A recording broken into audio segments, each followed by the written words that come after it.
ಚಿಕ್ಕಬಳ್ಳಾಪುರದಲ್ಲಿ ಕಾಂಗ್ರೆಸ್ ಕೇಂದ್ರ ಸರ್ಕಾರದ ವಿರುದ್ಧ ತೀವ್ರ ಪ್ರತಿಭಟನೆ ನಡೆಸಿ ನ್ಯಾಷನಲ್ ಹೆರಾಲ್ಡ್ ಪ್ರಕರಣವನ್ನ ಮುಂದಿಟ್ಟುಕೊಂಡು ಕೇಂದ್ರ ಸರ್ಕಾರ ರಾಜಕೀಯ ಪ್ರತೀಕಾರದ ಹಿನ್ನೆಲೆಯಲ್ಲಿ ಗಾಂಧಿ ಕುಟುಂಬವನ್ನ ಅನಗತ್ಯವಾಗಿ ಕಿರುಕುಳ ನೀಡುತ್ತಿದೆ ಎಂದು ಪ್ರತಿಭಟನಾಕಾರರು ಆರೋಪಿಸಿದರು.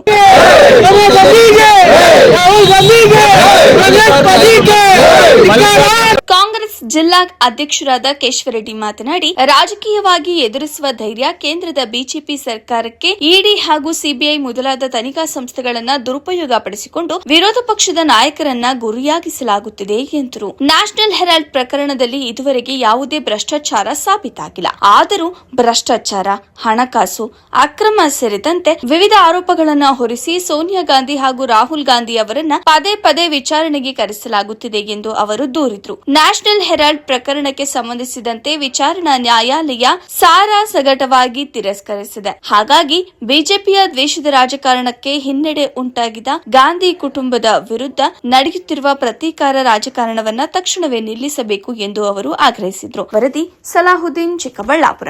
ಸರ್ಕಾರ ಏನು ತನಿಖಾ ಸಂಸ್ಥೆಗಳನ್ನ ತಪ್ಪುದಾರಿಗೆ ಎಳೆದು ಅವ್ರ ಮೇಲೆ ಮೊಕದ್ದಮೆ ಹಾಕಿದಂಥ ಸಂದರ್ಭದಲ್ಲಿ ನ್ಯಾಯಾಲಯದಲ್ಲಿ ಇವತ್ತು ಅದನ್ನು ವಜಾ ಮಾಡಿರ್ತಕ್ಕಂಥದ್ದು ತಮಗೆಲ್ಲ ಗೊತ್ತಿದೆ.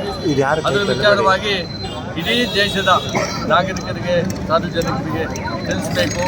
ಬಿಜೆಪಿ ಸರ್ಕಾರದ ವಿರುದ್ಧವಾಗಿ ನಾವು ಪ್ರತಿಭಟನೆಯನ್ನು ಮಾಡಿ ಅವರೇನಿವತ್ತು ತನಿಖಾ ಸಂಸ್ಥೆಗಳನ್ನು ತಪ್ಪುದಾರಿಗೆ ಎಳೆದು ಕಾಂಗ್ರೆಸ್ ಶಕ್ತಿಗಳನ್ನು ದಮನ ಮಾಡಬೇಕು, ಕಾಂಗ್ರೆಸ್ ಪಕ್ಷವನ್ನು ಬಲಹೀನ ಮಾಡಬೇಕು ಅಂತ ಹೋಗ್ತಾ ಇರ್ತಕ್ಕಂಥ ಸಂದರ್ಭದಲ್ಲಿ ನ್ಯಾಯಾಲಯ ಇವತ್ತು ನಮಗೆ ನ್ಯಾಯವನ್ನು ಕೊಟ್ಟಿದೆ.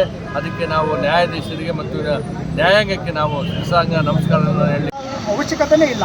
ಇಂಥದ್ರ ಬಗ್ಗೆ ಇದರ ಪರಿಜ್ಞಾನನೇ ಇಲ್ದಿರ ಬಿಜೆಪಿ ಸರ್ಕಾರ ಒಂದು ಸುಳ್ಳು ಕೇಸನ್ನು ದಾಖಲು ಮಾಡಿಕೊಟ್ಟು, ಸೊ ಇಂಥ ಕೇಸಲ್ಲಿ ಟ್ರಸ್ಟ್ ವತಿಯಿಂದ ನಡೀತಾ ಇರ್ತಕ್ಕಂಥ 25 ರೂಲ್ ಹೇಳುತ್ತೆ. ಟ್ರಸ್ಟ್ ವತಿಯಿಂದ ಏನೇ ಸಂಸ್ಥೆ ನಡೆದ್ರೂ ಅದಕ್ಕೆ ಅದರಲ್ಲಿ ಬರ್ತಕ್ಕಂಥ ಹಣವನ್ನು ಯಾರೂ ₹1 ಕೊಡಲಿಕ್ಕೆ ಸಾಧ್ಯವೇ ಇಲ್ಲ. ಅಂಥ ಒಂದು ಸಂದರ್ಭದಲ್ಲಿ ಇವರು ಸುಳ್ಳು ಕೇಸನ್ನು ಹಾಕಿ ಸುಬ್ರಹ್ಮಣ್ಯನ್ ಸ್ವಾಮಿಯವರು ಈ ಒಂದು ಕೇಸನ್ನು ನಡೆಸ್ತಾ ಇದ್ದರು. ಸುಮಾರು 11 ವರ್ಷಗಳ ಕಾಲ ಈ ಕೇಸ್ ನಡೆದಿದ್ದು ಇವತ್ತಿನ ದಿನ ಸರ್ಕಾರ ಒಂದು ನ್ಯಾಯಾಲಯ ಇವತ್ತು ಇದಕ್ಕೆ ಕ್ಲೀನ್ ಚಿಟ್ ಕೊಟ್ಟಿದೆ. ಇದು ಕೇಸ್ ತಗೊಳ್ಳೋಕ್ಕೆ ಬರಲ್ಲ ಅಂತ ಹೇಳ್ಬಿಟ್ಟು ಹೇಳಿದ್ದಾರೆ. ಈ ಸಂಬಂಧ ನಮ್ಮ ರಾಹುಲ್ ಗಾಂಧಿ ಮತ್ತು ಸೋನಿಯಾ ಗಾಂಧಿ ಅವರ ಒಂದು ವಿರುದ್ಧ ಇದು ಬಿಜೆಪಿಯವರ ಪಿತೂರಿ, ಅದನ್ನು ಪ್ರತಿಭಟಿಸಿ ನಮ್ಮ ಜಿಲ್ಲಾ ಕಾಂಗ್ರೆಸ್ ವತಿ ಮತ್ತು ಬ್ಲಾಕ್ ಕಾಂಗ್ರೆಸ್ ವತಿಯಿಂದ ಇವತ್ತು ಪ್ರತಿಭಟನೆ ಹಮ್ಮಿಕೊಂಡು ಈ ಪ್ರತಿಭಟನೆಯಲ್ಲಿ ಇವತ್ತು ಎಲ್ಲ ನಮ್ಮ ಚಿಕ್ಕಬಳ್ಳಾಪುರ ಜನತೆ ಬಂದು ಕಾಂಗ್ರೆಸ್ ಎಲ್ಲ ಮುಂಚೂಣಿ ಘಟಕಗಳ ಅಧ್ಯಕ್ಷಗಳು, ಪದಾಧಿಕಾರಿಗಳು, ಯೂತ್ ಕಾಂಗ್ರೆಸ್ನ ಪದಾಧಿಕಾರಿಗಳು ಬಂದು ಇವತ್ತಿನ ಒಂದು ಕಾರ್ಯಕ್ರಮವನ್ನು ಈ ಪ್ರತಿಭಟನೆಯಲ್ಲಿ ಯಶಸ್ವಿಗೊಳಿಸಿದ್ದಾರೆ. ಎಲ್ಲರೂ ನಾನು ಧನ್ಯವಾದಗಳನ್ನು ಹೇಳ್ತೇನೆ. ಬರೀ ಸುಳ್ಳಿನ ಸರಮಾಲೆಗಳು ಹೇಳ್ಬಿಟ್ಟು ಇವತ್ತು ಈ ದೇಶದಲ್ಲಿ ಆಡಳಿತ ನಡೆಸ್ತಾ ಇದ್ದಾರೆ.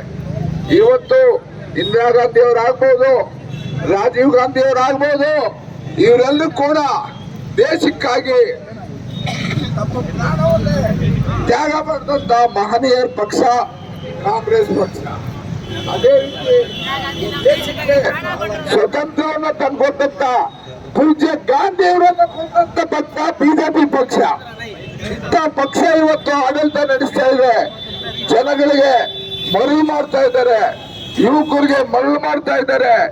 ಇವತ್ತು ನ್ಯಾಷನಲ್ ಹೆರಾಲ್ಡ್ ಅಂತೇಳಿ ನ್ಯಾಯಯುತವಾಗಿ ನಡೀತಾ ಇದ್ದಂತ ಒಂದು ಇದನ್ನ ಪತ್ರಿಕೆಯನ್ನ ಇವತ್ತು ಸುಳ್ಳು ಕೇಸುಗಳು ಹಾಕ್ಬಿಟ್ಟು ಜನನ ತಪ್ಪುದಾರಿಗೆ ಎಳೆದು ಪ್ರತಿಯೊಂದು ಕೂಡ ಇವರು ಚುನಾವಣೆ ಸಂದರ್ಭದಲ್ಲಿ ಒಂದು ಸ್ಟೆಂಟ್ ಹಾಕಿ ಸುಳ್ಳನ್ನು ಒಪ್ಪಿಸ್ಬಿಟ್ಟು ಬರೀ ಟಿವಿನ ಮೇಲೆ ಆಡಳಿತ ನಡೆಸುವಂಥದ್ದು ಈ ಬಿಜೆಪಿ ಸರ್ಕಾರ.